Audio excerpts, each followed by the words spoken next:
point one, the chosen people that are the Jews. They're heavily burdened with this obligation, which Moses brings up during the Exodus.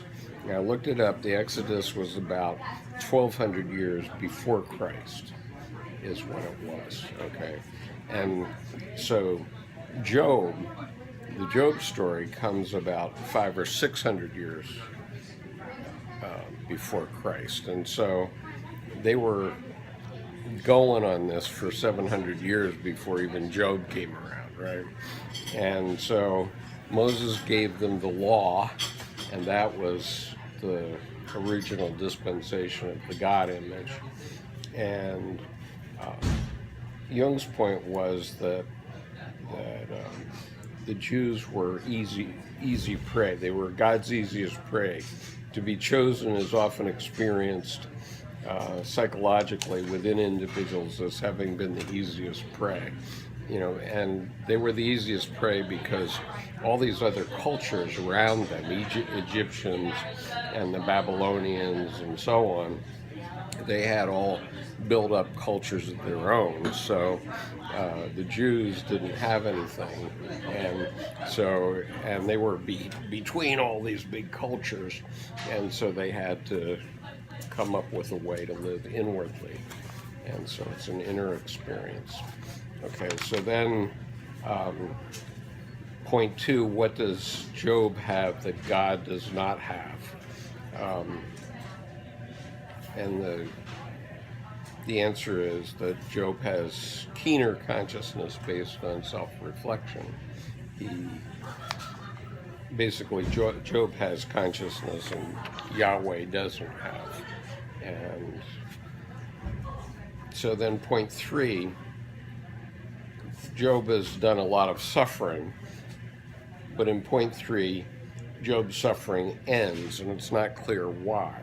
I mean, Yahweh has done all this whipping up on him over a long period of time, killed his kids, made him sick, etc., etc.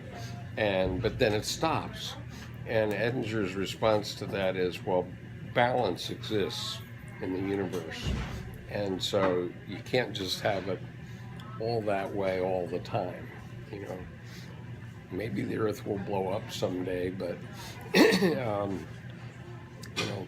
if a volcano if there's a bunch of volcanoes around and one of them blows its top, then the pressure under the other ones is going to be less for a period of time. It's like out in Washington State. One time I was landing in Seattle, and I looked out the the left side of the airplane, and there was Mount Rainier. But there were within my view, I could see 5 volcanoes. Well, if one blows its top, maybe the others aren't for a while. Point 4, Job realizes God's antinomy, which means, and in light of this realization, his knowledge attains a divine numinosity. In other words, he realizes that there's both good and bad in Yahweh. And so that's a critical idea. Point 6, point 5, this is point 5. Job is no more than the outward occasion for an inward process of dialectic in God. And so Job is the physical manifestation of what's happening in the metaphysical realm, or at least the God image realm. Okay, so point 6 then is that Yahweh, who's now been identified as the self, sees in Job, the ego, an equal power. So suddenly Job and Yahweh are arm wrestling. They're no longer, oh, Yahweh's big God going to come and smash me. It's equal power if you understand what it is, right? One quick thing. Go ahead. Because the universe isn't balanced. It's not balanced? No. Okay. So it's not in balance in the sense that there was this huge explosion, and that was a mightily unbalancing event, and there's nothing holding it back since then to balance. I buy that. It's out of balance, man. It is out of balance. It might balance someday, though. Who knows? So point 7 now Edinger's getting risque here. We're at paragraph 595. And he says, we are the incarnation of God. There is no God out there who will create heaven. That's what you just said. In short. We must each do our moral and ethical bit to do it. In other words, we're the conscious beings in the universe, and what we create in the universe is either heaven or hell, right? Okay, so he says the conflict becomes acute for Yahweh as a result of a new factor, which is, however, not hidden from omniscience. A mortal man is raised by his moral behavior above the stars in heaven, from which position of advantage he can behold the back of Yahweh, the abysmal world of shards. Shards representing the forces of evil and darkness had spilled out into life. The primordial light was poured into 10 vessels. In Jewish tradition, this is called the Sephiroth. The first 3 held the light, but the lower 7 could not endure the pressure of the light poured into them, and they broke, and they're the shards. So Edinger says on page 51 of this book, it's transformation of the God image. Okay, so Edinger says it's a symbolic image. One of its features is that as the Godhead manifests itself from a point of light, as it emanates and tries to differentiate itself, it splits. It undergoes a separation process, and part of it breaks up into an evil world, the abysmal world of shards. So just, at the beginning, once there was God, then God broke into parts. And so we have the 7 deadly sins. Okay, so paragraph 596, Job knows Yahweh's the secret.